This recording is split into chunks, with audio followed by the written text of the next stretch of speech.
అందరికీ నమస్కారం. ఈ వీడియోలో ఆంధ్రప్రదేశ్ 2024 టెట్ అక్టోబర్లో జరిగినటువంటి టెట్ ఎగ్జామ్ యొక్క పేపర్ల వివరణను గురించి తెలుసుకుందాం. ఆంధ్రప్రదేశ్ సిలబస్కు సంబంధించి ఏపీ టెట్ 2024 అక్టోబర్లో జరిగినటువంటి ఒక పేపర్ ఇది. ఎందుకంటే ఈ పేపర్లో మనము పరిశీలించినప్పుడు, అంటే ప్రీవియస్ పేపర్లు పరిశీలించినప్పుడు కొన్ని ప్రశ్నలు తరచుగా రావటం జరుగుతూ ఉంటుంది. మనకు ప్రశ్నల మీద అవగాహన, సామర్థ్యం ఎంత ఇస్తున్నాడు అనేటువంటి విషయం కూడా మనకు తెలుస్తుంది. కాబట్టి ఆ ఉద్దేశంతో ప్రీవియస్ పేపర్లను నేను కొన్నింటిని చేయడానికి ప్రయత్నం చేస్తాను. దానిలో భాగంగా ఈ యొక్క పేపరు 31వ ప్రశ్న నుంచి, టెట్ అయినా డిఎస్సి అయినా కంటెంట్కు సంబంధించిన విధానం మారదు కాబట్టి ప్రీవియస్ పేపర్లు మనకి ఎంతగానో ఉపయోగపడతాయి. అదే ప్రశ్న విధానం కాస్త విభిన్నంగా మారటానికి అవకాశం ఉంటుంది. 31వ ప్రశ్న పేరా ఇచ్చి 4 ఆప్షన్లు ఇచ్చాడు. ఒకసారి గమనిద్దాం. పేరా ఇచ్చి ప్రశ్నలు ఇచ్చినప్పుడు ముందుగా ప్రశ్నలను ఒకసారి చదువుకుంటే మంచిదని నా ఉద్దేశం. ప్రశ్నలను పరిశీలించినట్లయితే, పై గద్యాన్ని అనుసరించి క్రింది వానిలో సరికానిది, జాగ్రత్తగా గమనించాలి. సరి అయినది, సరికానిది అనే ఆప్షన్ని మనం జాగ్రత్తగా పరిశీలించుకోవాలి. సరికానిది 4 ఆప్షన్స్లో 4 స్టేట్మెంట్లో సరికానిది అని ఇచ్చాడు. ముందు ప్రశ్నలను చదువుదాం, తర్వాత పేరాన్ని చదువుదామండి. గిడుగువారు ఉద్యోగాన్ని వదిలి వ్యవహారిక భాషోద్యమాన్ని చేపట్టాడు. నవ్య సాహిత్య పరిషత్తు ప్రతిభ పత్రికను వెలువరించింది. విద్యార్థులకు వాడుక భాష ఉపయోగించడానికి ప్రభుత్వం అనుమతిని ఇచ్చింది.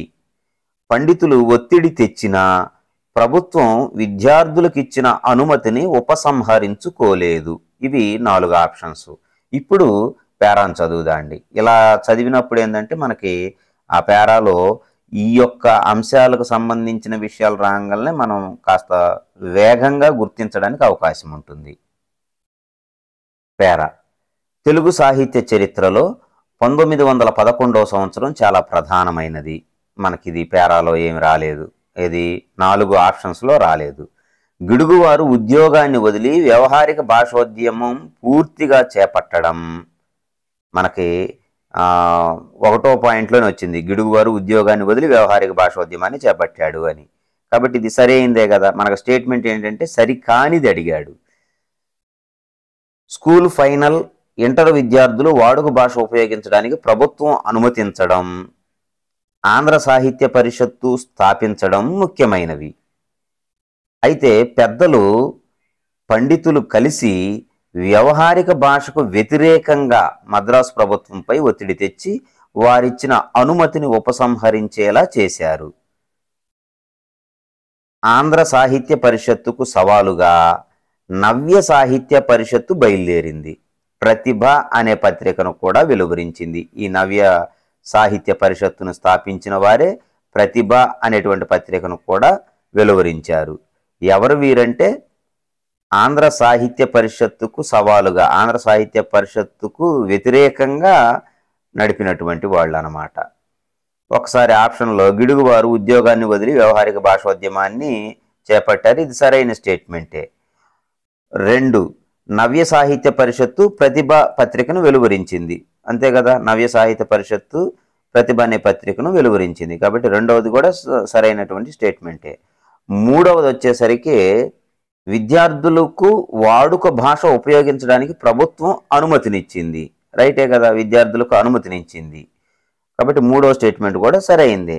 4వది ఒకసారి చూడండి. పండితులు ఒత్తిడి తీసుకొచ్చిన ప్రభుత్వం విద్యార్థులకు ఇచ్చిన అనుమతిని ఉపసంహరించుకోలేదా అంటే, ఒక్కసారి మనం ఈ స్టేట్మెంట్లో గమనించినట్లయితే, పెద్దలు పండితులు కలిసి వ్యవహారిక భాషకు వ్యతిరేకంగా మద్రాసు ప్రభుత్వంపై ఒత్తిడి తెచ్చి వారిచ్చిన అనుమతిని ఉపసంహరించేలా చేశారు అని పేరాలంటే ఉపసంహరించుకోలేదు అని వీళ్ళు అంటున్నాడు. కాబట్టి సరికాని స్టేట్మెంట్ ఏంటంటే ఆప్షన్ 4. కాబట్టి ఇది సరైన జవాబు. ఒక్కసారి మనం జాగ్రత్తగా ఈ యొక్క పేరాకు సంబంధించిన ప్రశ్న తేలిగ్గానే అన్నట్టుంటుంది కానీ కాస్త కన్ఫ్యూజ్గా ఉంటుంది. ఇలాంటిది మాత్రం అసలు మార్కు పోగొట్టుకోకూడదు. కాబట్టి దీనికి సరైన జవాబు 4. 32వ ప్రశ్న. ప్రశ్న గుర్తిద్దాం. ఇది కూడా పేరా ఇచ్చి ప్రశ్న ఇచ్చాడు. రాజభక్తి కన్నా దేశభక్తి గొప్పదని గుర్తించిన వారు ఎవరు? శ్రీశ్రీ, గురిజాడ, కందుకూరి, గిడుగు రామ్మూర్తి. ఇప్పుడు పేరా చదువుదాం. సామాజిక ప్రయోజనాల కోసం పేరా చదివేటప్పుడే కాస్త అవగాహనతో చదవటం మంచిది. సామాజిక ప్రయోజనాల కోసం సాహిత్యాన్ని వినియోగించాలన్న సత్యం వీరేశలింగం గారికి తెలుసు. గురిజాడ అప్పారావు గారికి తెలుసు. ఈ విషయం ఇద్దరికి తెలుసు. మూఢాచారాల పీడకలలో పలవరిస్తున్న జాతిని వెన్నుతట్టి లేపింది మొదటి వారైతే ఫ్యూడల్ వ్యవస్థలో జీవిస్తున్నప్పుడే రాజభక్తి కన్నా దేశభక్తి దొడ్డదని గుర్తించింది రెండవ వారు. ఏంటిది ఈ మొదటి వారు, ఈ రెండవ వారు అంటే దీనికి ముందు చెప్పినటువంటి ఇద్దరు. ఏమిటది? సామాజిక ప్రయోజనాల కోసం సాహిత్యాన్ని వినియోగించాలన్న సత్యం వీరేశలింగం గారికి తెలుసు, ఆయన మొదట ఆయన. గురిజాడ అప్పారావు గారికి తెలుసు, ఆయన రెండవ ఆయన. కాబట్టి ఇక్కడ ఇచ్చిన స్టేట్మెంట్ ఏమిటి? మూఢాచారాల పీడకలలో పలవరిస్తున్న జాతిని వెన్నుతట్టి లేపింది మొదటివారు, ఫ్యూడల్ వ్యవస్థలో జీవిస్తున్నప్పుడే రాజభక్తి కన్నా దేశభక్తి దొడ్డదని గుర్తించింది రెండవ వారు. రాజభక్తి కన్నా దేశభక్తి దొడ్డది అంటే గొప్పది, మంచిది అని అర్థం. రాజభక్తి కన్నా దేశభక్తి దొడ్డదని గుర్తించింది రెండవ వారు ఎవరు? రెండవ వారు అంటే గురిజాడ అప్పారావు గారు. కాబట్టి ఇక పేరా మొత్తం చదవాల్సిన అవసరం లేదు, ఒక్కటే ఒక ప్రశ్న ఇచ్చాడు కాబట్టి సరైన జవాబు గురిజాడ అప్పారావు గారు. 33వ ప్రశ్న. శతకోటి పద్యం ఇచ్చి ప్రశ్నలు ఇచ్చాడనమాట. పద్యం ఇచ్చి ప్రశ్నలు ఇచ్చాడు. ఇది కొంచెం క్లిష్టమైందిగా భావిస్తారు, ఎందుకంటే పద్యం అంతగా అవగాహన ఉండదు కాబట్టి అర్థం కాదనేది ఉద్దేశం. పద్యాన్ని కాస్త విడమర్చి పదాల విభజన చేసుకుంటూ సరళ పదాలను అన్వయించుకుంటూ చదివితే తేలిగ్గా ఉంటుంది. ఒకసారి చూడండి. శతకోటి భాను తేజ అతులిత. యా ఉంది కదా, ఎడాగమం బదులు ఆ అనుకుంటే సరిపోతుంది. అతులిత సద్గుణ గుణాఢ్య అంబుజనాభ రతినాథ జనక లక్ష్మీ సతిహిత అనువు అనుగావు భక్త సన్నుత కృష్ణ. పై పద్యంలో సాటి లేని మంచి గుణాల సమూహంతో గొప్పవాడు, సాటి లేని మంచి గుణాల సమూహంతో గొప్పవాడు అనే అర్థం వచ్చేటువంటి పదబంధం ఏమిటి? జాతీయం ఉందట. సాటి లేని మంచి గుణాల సమూహంతో గొప్పవాడు అనేటువంటి అర్థంతో ఉన్న పదబంధం ఏమిటి అన్నాడు. శతకోటి ఏమిచ్చాడు ఇక్కడ?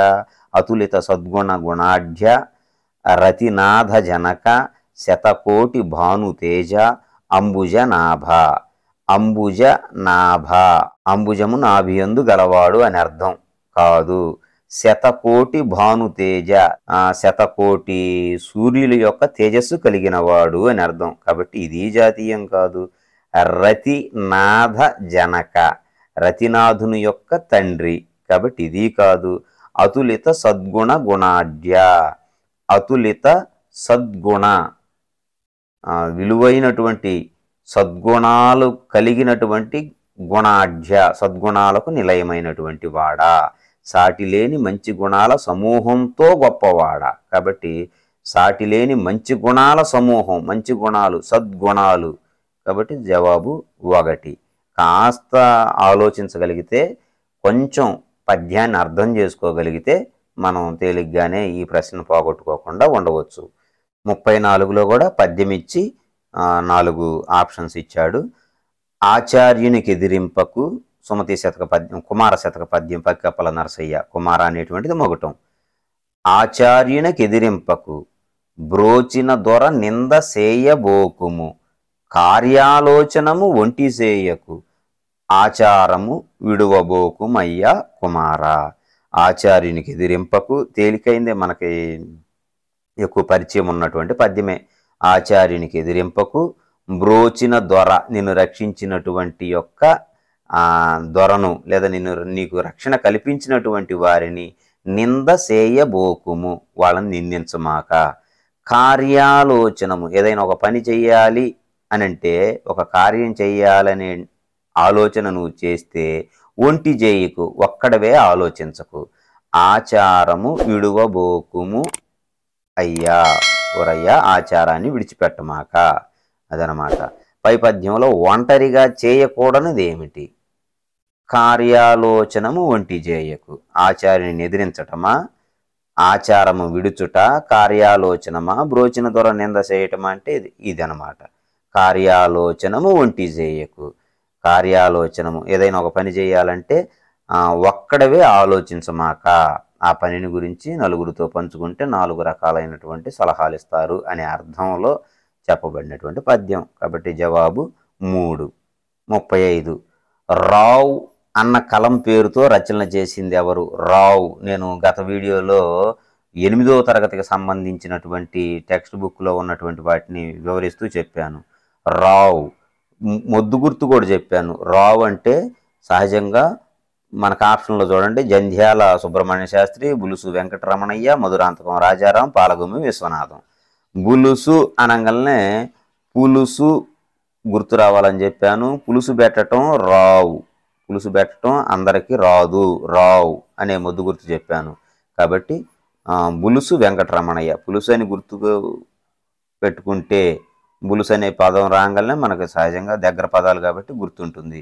బులుసు వెంకటరమణయ్య అంటే పులుసు రావు, పులుసు పెట్టడం రాదు, అన్ని కూరలు ఉండొచ్చు కానీ పులుసు పెట్టడం అందరికీ రాదు అనే అర్థంలో రావు అనేటువంటి కలం పేరు బులుసు వెంకటరమణయ్య. ఇది 2వది సరైనటువంటి జవాబు. ఈ మిగిలిన వాళ్ళు ఎవరు కూడా మనకి లేరు.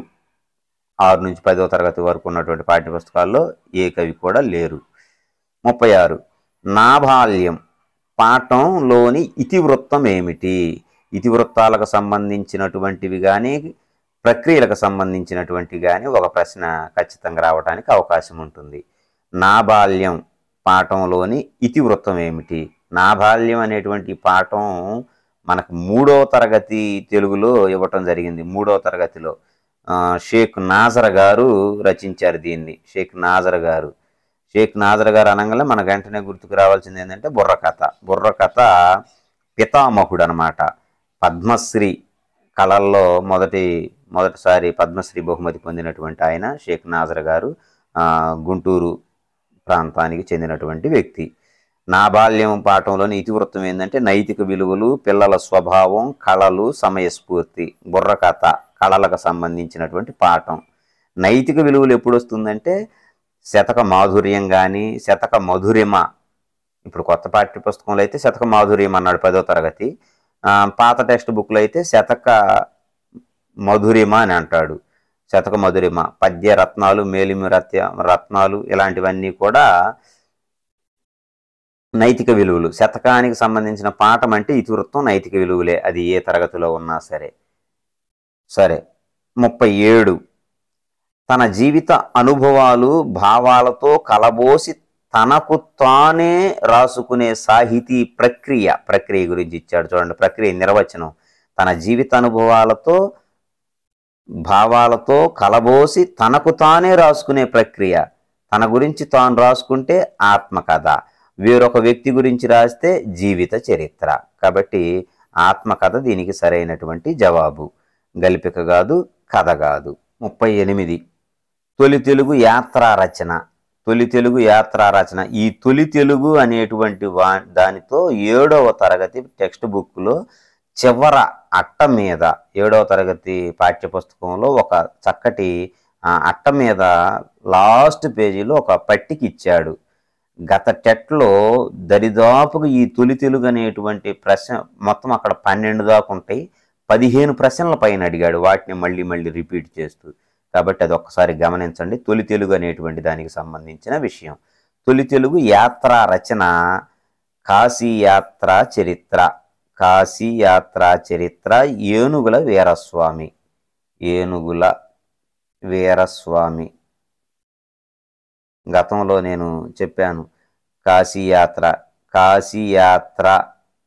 కాశీకి ఏనుగు మీద బయలుదేరి వెళ్ళాడు అనే కోడ్తో చెప్పాను, గుర్తుంచుకోండి. యాత్ర తొలి తెలుగు అనేటువంటి దాని మీద, ఆ పట్టిక మీద వీడియో చేశాను నేను, ఒక 10 నిమిషాలది. దాంట్లో మీకు కొన్ని కోడ్స్తో చెప్పడం జరిగింది. 39 దివ్వే పదానికి వికృతి దీపము. ప్రకృతి వికృతులు చూసుకోవాలి. దివ్వే దీపము. చెన్ను అనేటువంటి పదానికి, చెన్ను అనే పదానికి అర్థం ఏమిటి అన్నాడు. చెన్ను అంటే అందం. ఈ అర్థాలు ఇవి చదువుకునేవే. కాస్త తరచుగా మనకు తెలిసినవి చాలా తక్కువగా అడుగుతాడండి. ఇలాంటి పదాలు మనం విననివి ఇవి. చెన్ను అనేటువంటిది ఒకటి. కుటీరము అని అడిగాడు. కోటీరము అని అడిగాడు. కోటీరం ఒకటి. ఇలాంటివి అన్నమాట. కోటాగ్రము, ఇలాంటి మనం ఉపయోగించిన పదాలను ఎక్కువగా అడుగుతూ ఉంటాడు. వాటిని పరిశీలించుకోండి. 41 క్రింది వాటిలో మధ్యమ పురుష సర్వనామ పదాలు. మధ్యమ పురుష, పురుషులు 3 రకాలని చెప్పుకున్నాం. తానుత్తమ, తన గురించి తాను చెబితే ఉత్తమ. ఈ తానుత్తమ, ఎదుట మధ్యమ, ఎక్కడో ప్రథమ. తన గురించి తాను చెబితే ఉత్తమ పురుష, ఎదుటివారి గురించి మాట్లాడితే మధ్యమ పురుష, ఎక్కడో ఉన్నవారి గురించి మాట్లాడితే ప్రథమ పురుష. తానుత్తమ, ఎదుట మధ్యమ, ఎక్కడో ప్రథమ. మీకు ఈ కోడు గుర్తుండగలిగితే సరిపోతుంది. అన్నీ సర్వనామాలే. అతడు, ఆమె, నేను, మేము. సర్వనామం అంటే తెలుసు కదా, భాషా భాగాల్లో వస్తుంది. నామవాచకానికి బదులుగా ఉపయోగించబడేవి. ఇవన్నీ పేరుకు బదులుగా వాడేటువంటివే. వీటిల్లో మధ్యమ పురుష అడిగాడు. మధ్యమ అంటే తానుత్తమ, ఎదుట మధ్యమ. ఎదుట మధ్యమ, ఎదురున్నటువంటి వ్యక్తి. అతడు, ఆమె. అతడు, ఆమె ఎక్కడో ఉన్నటువంటి వాళ్ళు. ఎక్కడో ఉన్నటువంటి వాళ్ళు ఏంటి? ప్రథమ పురుష. కాబట్టి ఇది ప్రథమ పురుష. నేను, మేము, తన గురించి తాను చెప్పుకుంటున్నాడు. ఇది ఉత్తమ పురుష. ఇవి, అవి, ఇవి. అవి, అవి అంటేనేమో ఎక్కడో ఉన్నటువంటివి అన్నమాట, ప్రథమ పురుష. ఇవి అంటేనేమో మన కళ్ళెదుటే ఉన్నటువంటివి, ఇది మధ్యమ పురుష. మీరు, నీవు. మీరు, నీవు, ఇది కూడా కళ్ళెదుట ఉన్నటువంటి వారి గురించి మాట్లాడేటువంటిదే. కాబట్టి ఇది మధ్యమ పురుష, ఎదుటి ఉన్నటువంటివి. మీరు అంటే ఎదురుగా ఉన్నటువంటి, నీవు అంటే ఎదురుగా ఉన్నటువంటి. ఇక్కడ ఒకటి ప్రథమ పురుష, ఒకటి మధ్యమ పురుష. కాబట్టి 2 ఉన్నటువంటి 4వ ఆప్షను సరైనటువంటి జవాబు. 42 వెండి గొలుసు వేయడమే కానీ తీయలేము. వెండి గొలుసు వేయడమే కానీ తీయలేము. ఏమిటిది? పారిభాషిక పదం కాదు, సామెత కాదు, జాతీయం కాదు. ఇది ఒక పొడుపు కథ.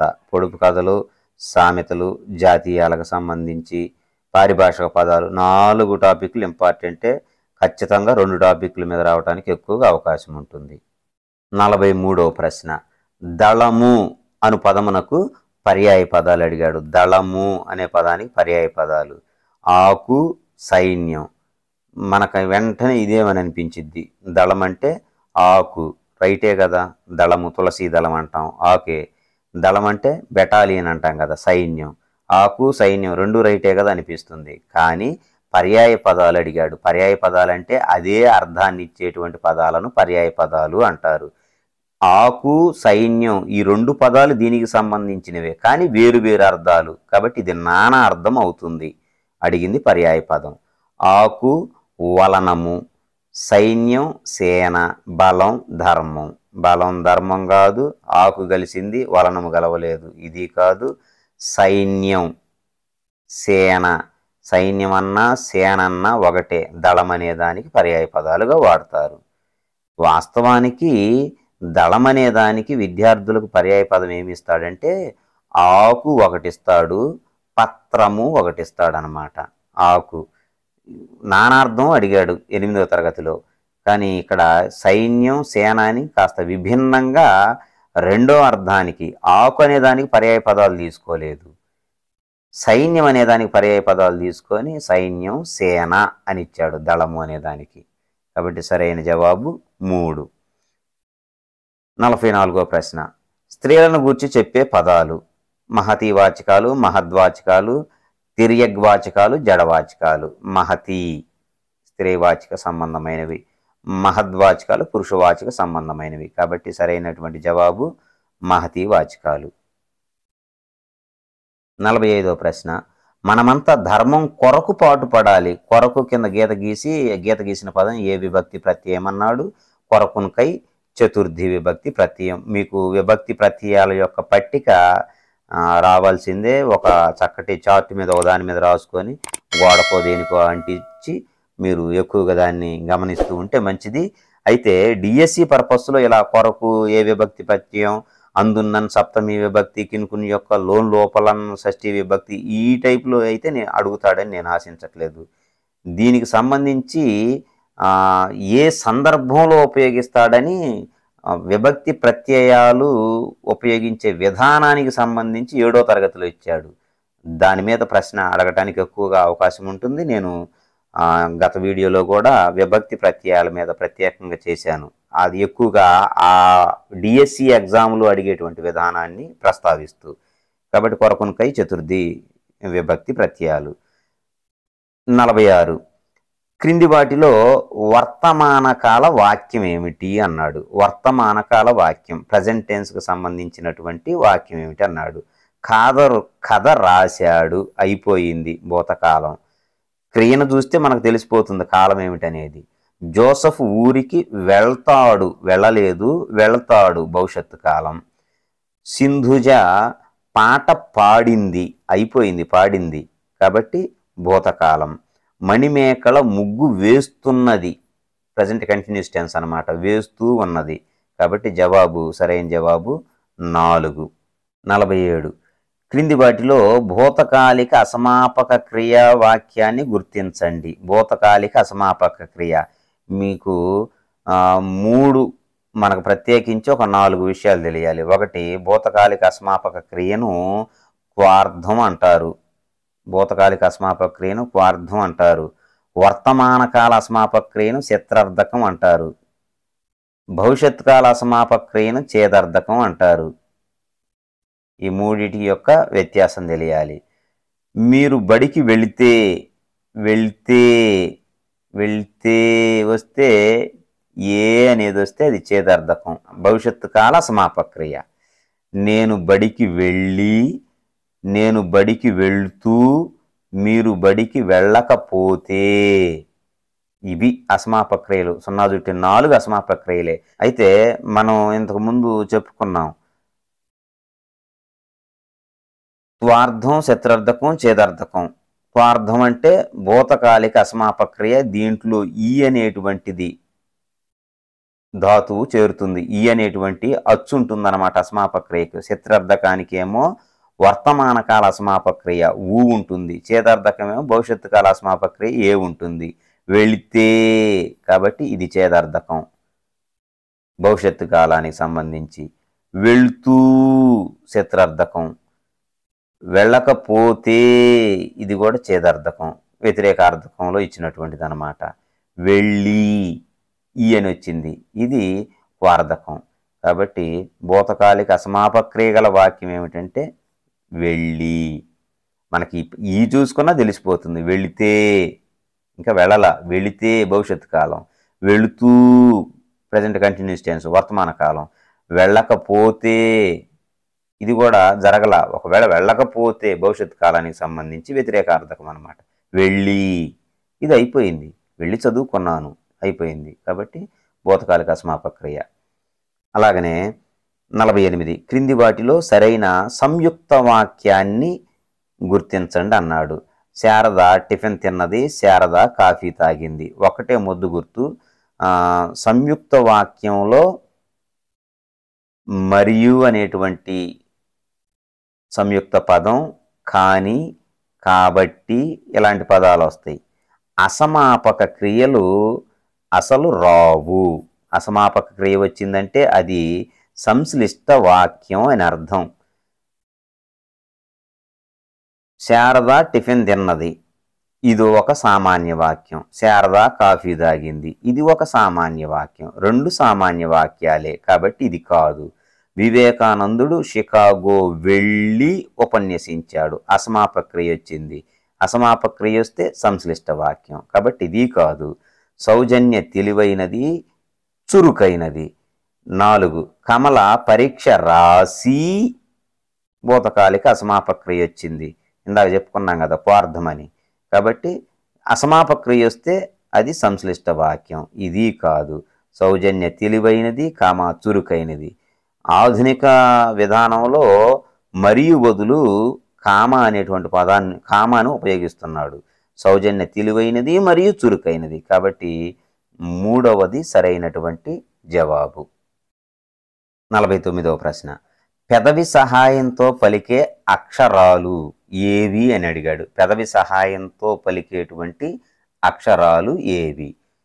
ఓష్ట్యాలు, మూర్ధన్యాలు, కంఠ్యాలు, తాళవ్యాలు. కంఠము మన పేరులోనే ఉంది. తాళవ్యము తాళువు అంటే దవడ, కాబట్టి ఇది కాదు. మూర్ధన్యాలు కాదు. మూర్ధన్యం అంటే అంగిలి భాగం అన్నట్లు అర్థం. ఓష్ట్యము అంటే పెదవి, కాబట్టి పెదవి సహాయంతో పలికే అక్షరాలను ఓష్ట్యాలు అని అంటారు. ఊ ఊ అనేటువంటి అచ్చులు, అలాగనే పా వర్గం అనమాట. ప బ బ మ, కాబట్టి వీటిని ఓష్ట్యాలు అంటారు. నేను ఇది వర్ణమాల అనేటువంటి వీడియోలో వీటికి సంబంధించిన అక్షరాలు ఏవేవి దేనికి సంబంధించినవి అంటే కంఠ్యాలేవి, తాళవ్యాలేవి, మూర్ధన్యాలేవి, ఓష్ట్యాలేవి, కంఠ్యోష్ట్యాలేవి, కంఠతాళవ్యాలేవి, వాటిని ఎలా గుర్తుపట్టుకోవాలో నేను ఆ వీడియో ఇంతకుముందు ప్రస్తావన చేశాను. కాబట్టి ఇక్కడ ఎక్కువ సమయం తీసుకోను. 50 పితృణం పదంలోని సంధి. ముందు దాన్ని విడదీసుకోవడానికి ప్రయత్నం చేద్దాం. పితృణం, పితృ ప్లస్ రుణం. పితృ అంటే తండ్రి, రుణం అంటే అప్పు, తండ్రికి పడినటువంటి అప్పు అని అర్థం. పితృ రు ఉంది, రు ఉంది, కలిపినప్పుడు పితృణం దీర్ఘం వచ్చింది. దీర్ఘం వస్తే సవర్ణ దీర్ఘ సంధి. యణాదేశ సంధి ఎందుకు కాదు? యణాదేశ సంధి కావాలంటే ఆ పదంలో యావత్తు కానీ, వావత్తు కానీ, రావత్తు కానీ ఉండాలి. అత్యంత, అణ్వస్త్రం, మాత్రంశ, మాతృ ప్లస్ అంశ, మాత్రంశ రావత్తు. కాబట్టి అది గుణసంధి ఏఓఆర్లు ఉండాలి. ఆకార సంధి అచ్చు ఉండాలి.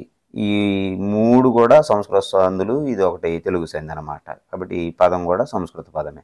సవర్ణ దీర్ఘ సంధి.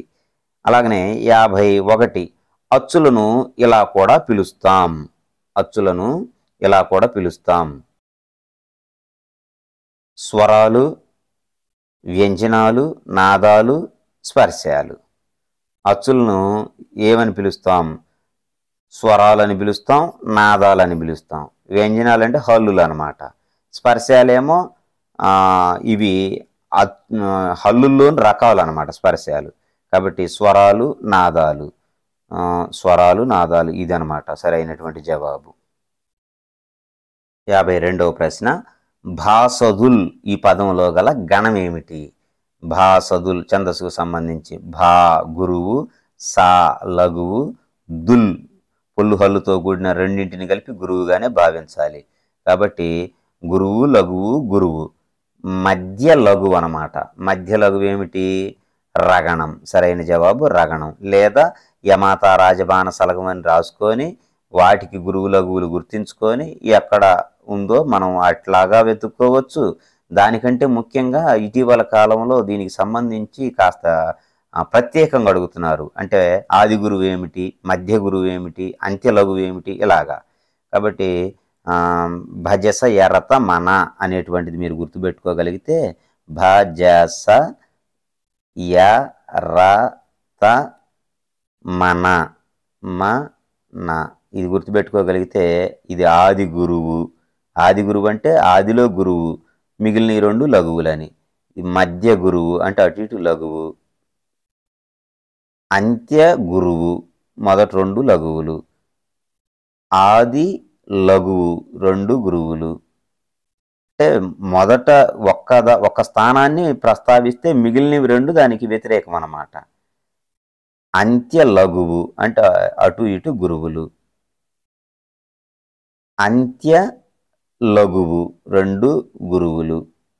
మొత్తం గురువులు 3 గురువులు, 3 లఘువులు. మీకు ఇట్లా భజస ఎర్రత మన ఆది గురువు, మధ్య గురువు, అంత్య గురువు. ఆది లఘువు, మధ్య లఘువు, అంత్య లఘువు. అన్ని గురువులు, అన్ని లఘువులు. మీకు ఈ పద్ధతి ఖచ్చితంగా తెలుసుకోవాలి. తెలుసుకుంటే ఈ విధానంలో అడుగుతున్నాడు. గత ఈ రాబోయే మిగిలిన పేపర్లు కొన్ని వివరిస్తాను. వాటిలో ఈ పద్ధతి ఉందన్నమాట. కాబట్టి దీనికి గురువు లఘువులు గుర్తించుకొని గురువు లఘువు గురువు చూసుకొని ఎక్కడ గురువు లఘువు గురువు ఉందో గమనించుకుంటే తెలిసిపోతుంది రగణం. కాబట్టి సరైన జవాబు రగణం. దేశ చరిత్ర పదానికి విగ్రహవాక్యం రాయండి. విగ్రహవాక్యాన్ని గుర్తించమన్నాడు. దేశ చరిత్ర. దేశం వలన చరిత్ర కాదు. దేశంలో చరిత్ర ఉంటుందా? కాదు. దేశం కొరకు చరిత్ర కాదు. దేశం యొక్క చరిత్ర. కాబట్టి జవాబు 4. జ్ఞానం దీపం వలె జీవితానికి వెలుగునిస్తుంది. ఈ వాక్యంలో ఉపమావాచకం. సహజంగా ఏ అలంకారం అంటే ఉపమా అలంకారం. వలే వచ్చింది కాబట్టి వలే, ఓలే, లాగా, భంగిని మొదలైన పదాలు వస్తే ఉపమా అలంకారం. కానీ ఇక్కడ అది అడగలేదు. ఉపమా వాచకం ఏంటి అని అడిగాడు. ఉపమా అలంకారంలో 4 పదాలు ఉంటాయి. ఒకటి ఉపమేయం. గుర్తుంచుకోవటానికి ఫస్ట్ మేయం అదనమాట. ఇందుకే ఆపాను దీన్ని. ఉపమేయం. రెండోది ఉపమానం. ఉపమావాచకం. ఉపమావాచకం. సమాన ధర్మం. ఈ పదాలు మీకు తెలిసినటువంటివే.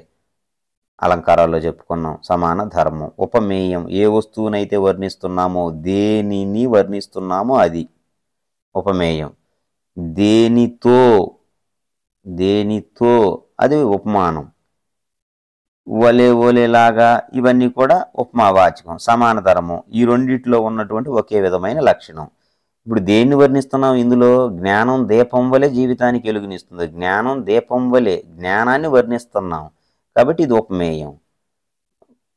దీపంతో పోలుస్తున్నాం, ఇది ఉపమానం. ఇది ఉపమేయం, ఇది ఉపమానం. జీవితానికి వెలుగునివ్వటం అనేటువంటిది సమానమైన ధర్మం. ఇక మిగిలిన ఉపమావాచకం ఏంటంటే వలె. కాబట్టి వలె అనేటువంటిది ఉపమావాచకం. సరైన జవాబు.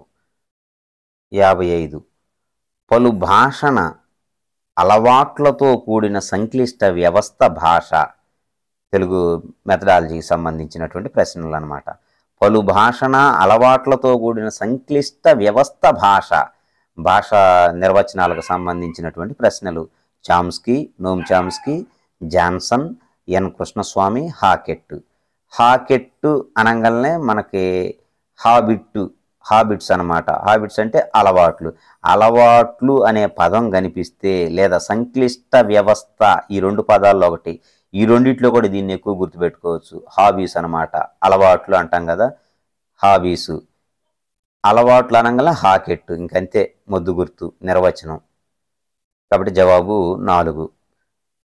56. తాను చూచిన ప్రదేశం గురించి కానీ తనకు నచ్చిన అంశంపై కానీ 2 నిమిషాలు ఏకధాటిగా మాట్లాడగలగడాన్ని నాటకీకరణ, పఠనం, ఉక్త రచన, పద నిర్మాణం 4 ఆప్షన్లు ఏది అని అడిగాడు. 56వ ప్రశ్న.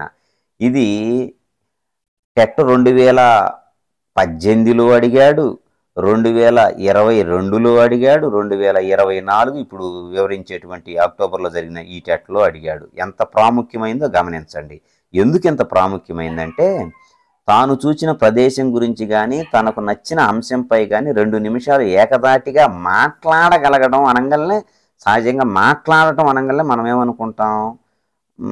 పఠనం కాబోలు, లేకపోతే నాటకం కాబోలు అని అనుకుంటాం. లేదా పద నిర్మాణం, ఇది కొంచెం వెరైటీగా ఇచ్చాడు కాబట్టి. కానీ రచన అని వచ్చింది. రచన అంటే రాయటం కదా.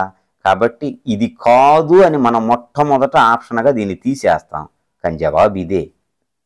ఎందుకంటే ఈ పదాన్ని గమనించాలి. ఉక్తం. ఉక్త అంటే మాట అని అర్థం. ఉక్త అంటే మాట. రచన అంటే కూర్పు. రచన అంటే కూర్పు. మాటల కూర్పు. మాటల కూర్పు అంటే మాట్లాడటమేనమాట. కాబట్టి ఉక్త రచన చాలా చాలా ముఖ్యమైనది. గమనించండి. తప్పనిసరిగా రేపు డిఎస్సిలో అడగటానికి అవకాశం ఉన్నటువంటిది, అనేక సార్లు అడిగినటువంటిది కూడా. ఈ ప్రశ్నని పరిశీలించుకోండి. 57. మన దేశంలో ఈ పద్ధతిని మొదట ఈశ్వరీబాయి పటేల్ కమిటీ ప్రస్తావించింది. అంటే ఈ నాలుగిట్లో ఈశ్వరీబాయి పటేల్ కమిటీ మొట్టమొదటగా ఈ పద్ధతిని ప్రస్తావించింది. ఏ పద్ధతిని? కిండర్ గార్డెన్ కాదు, కృత్యాధార, మాంటిసోరీ, ప్రాజెక్టు పని. జవాబు వచ్చేసరికి కృత్యాధార పద్ధతి. మాంటిసోరీ పద్ధతిని కాదు, మేరియా మాంటిసోరీ కాదు, ప్రోబెల్.